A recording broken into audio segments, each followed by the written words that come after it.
एकछिन ल तपाईको परिचय बताइदिनु न। नमस्कार, मेरो नाम सन्तोष केसी, राष्ट्रिय बहिरा महासङ्घ नेपालको अध्यक्ष। यो आजको कार्यक्रमको उद्देश्यको बारेमा आज हामीले विशेष गरेर हरेक वर्ष राष्ट्रिय भेला गर्दै आइराखेका छौँ र हामीले बहिरा नागरिकहरूको छाता सङ्गठन हो राष्ट्रिय बहिरा महासङ्घ नेपाल। 55 जिल्ला बहिरा सङ्घहरू हामीसँग आबद्ध हुनुहुन्छ। 7वटा प्रदेशमा हाम्रो प्रदेश समितिहरू पनि क्रियाशील रहेका छन्।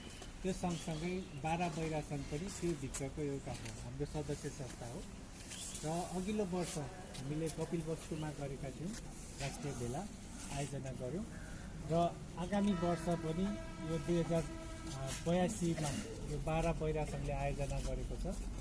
12 बहिरा सङ्घको स्थानीय व्यवस्थापनमा हामीले चाहिँ यो आयोजना गरेका हौँ र विशेष गरी यो भेलामा मध्य प्रदेशमा अपाङ्गता भएका व्यक्तिहरू धेरै अवसरहरूबाट पछाडि परिराखेको अवस्था छन्। त्यो कारणले गर्दाखेरि हामीले सरकारले चाहिँ नागरिक समाज, पत्रकार र समाजका अगुवा व्यक्तिहरूले जुन राजनीतिक दलहरूलाई पनि हामीले यो जुन बहिरा समुदायका आवाजहरूलाई चाहिँ थप बुलन्द बनाउनको लागि जनचेतनामूलक अभियानमा हामी लागेका छौँ र समुदायहरूको विशेष गरेर यो सबै क्षेत्रमा समान प्रतिनिधित्व हुनुपर्छ भन्ने उद्देश्यले चाहिँ यो राष्ट्रिय भेलाको अवसरमा जुन हामीले यो जनचेतनामूलक र्यालीको आयोजना गरेका छौँ। यो ऐतिहासिक भेला यहाँहरू गर्दै हुनुहुन्छ। 12मा यहाँका स्थानीय सरकारहरूले र सम्बन्धित सरकारवाला निकायहरूले यहाँहरूलाई आवश्यक पर्ने सहयोगहरू कतिको गर्नुभएको छ? विशेष गरेर हामीले यहाँभित्र जिल्ला समन्वय समितिदेखि लिएर 16वटै पालिकाहरूसँग हामीले समन्वय गरिराखेका छौँ र हामीलाई लागेको छ स्थानीय सरकारले प्रयोग गर्ने हामीलाई प्रतिबद्धता जनाउनु भएको छ। त्यो सँगसँगै यो राष्ट्रिय भेला सफल बनाउनको लागि पनि सबै स्थानीय सरकार, निजी सङ्घ संस्थाहरूबाट सहयोग चाहिँ पाउँछौँ भन्ने हामीले अपेक्षा राखेका छौँ र यो राष्ट्रिय भेला स्थानीय सरकारको सहयोगबाट सफल हुनेछ भन्ने पनि विश्वास लिएको छ।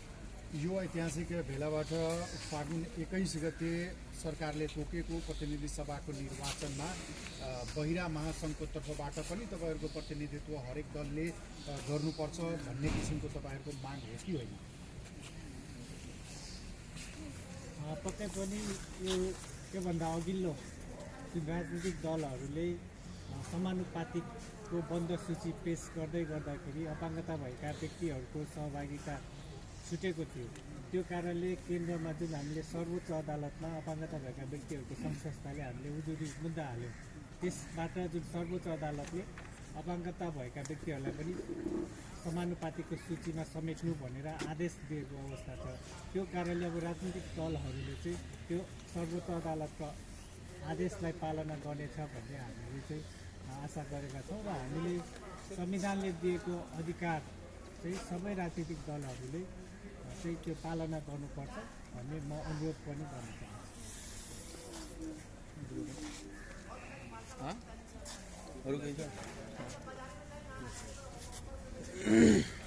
यो स्थानीय तहहरूले चाहिँ अपाङ्गता भएका व्यक्तिहरूलाई चाहिँ जुन कार्ड वितरण गर्ने जुन प्रावधान रहेको छ त्यसमा चाहिँ विभेद किन?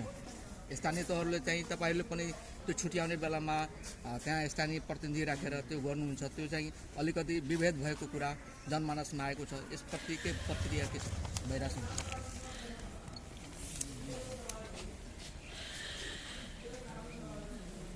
जस्तै नेपाल सरकारले अपाङ्गता भएका व्यक्तिहरूलाई जुन 10 प्रकारमा विभाजन गरेको छ, वर्गीकरण गरेको छ, त्यसभित्र पनि 4 प्रकारमा यो अपाङ्गताको गम्भीरताको आधारमा 4 प्रकारको अपाङ्गता परिचय पत्र पाउने व्यवस्था गरेको छ।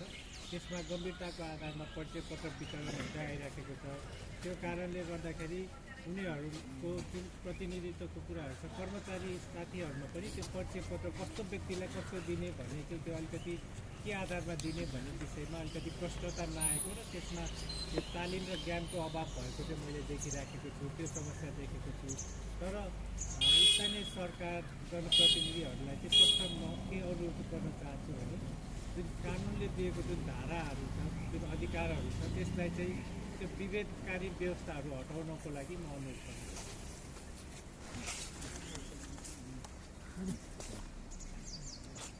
धन्यवाद। धन्यवाद।